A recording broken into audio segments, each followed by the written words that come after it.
मध्य प्रदेश पंचायत चुनाव को लेकर कल माननीय उच्च न्यायालय ने जो पिछड़ा वर्ग का आरक्षण खत्म करने का जो निर्णय लिया है, वो कहीं न कहीं ऐसा प्रतीत होता है कि आरएसएस और भारतीय जनता पार्टी के जो मंसूबे हैं उसको कारगर करने का काम कर रहे हैं।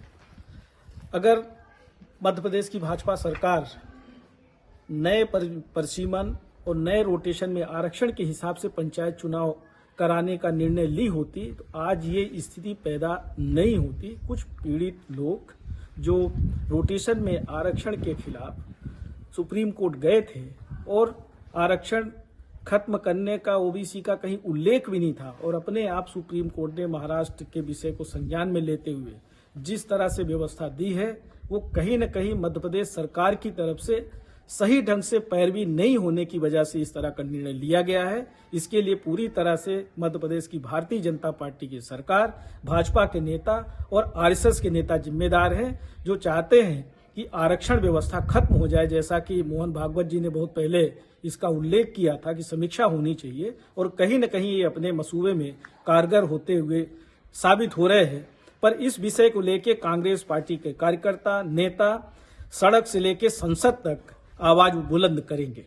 मध्य प्रदेश पंचायत चुनाव को लेकर कल माननीय उच्च न्यायालय ने जो पिछड़ा वर्ग का आरक्षण खत्म करने का जो निर्णय लिया है, वो कहीं न कहीं ऐसा प्रतीत होता है कि आरएसएस और भारतीय जनता पार्टी के जो मंसूबे हैं उसको कारगर करने का काम कर रहे हैं।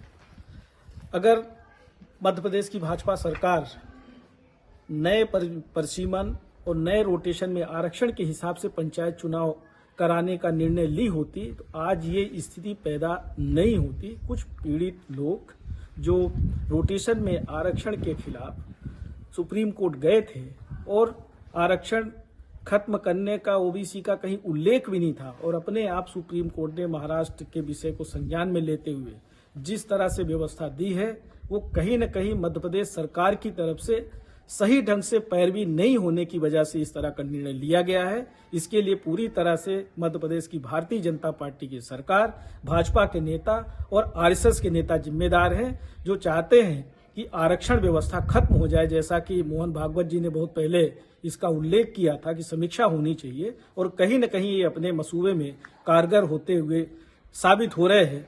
पर इस विषय को लेकर कांग्रेस पार्टी के कार्यकर्ता, नेता सड़क से लेकर संसद तक आवाज बुलंद करेंगे। आपकी राह देख रहा है एकलव्य यूनिवर्सिटी में। चुनिए अपने मनपसंद करियर कोर्स जैसे engineering, agriculture, management, nursing, forensic science, journalism, PhD आदि में प्रवेश लें और अपने सपनों को नए पंख दे। एकलव्य यूनिवर्सिटी, सागर रोड। बुंदेली बौछार की शानदार खबरें और देसी मनोरंजन देखने के लाने सब्सक्राइब करें हमारे YouTube चैनल को और बेल आइकन दबावो ना भूलें। संगई फॉलो करें बुंदेली बौछार के Facebook पेज को।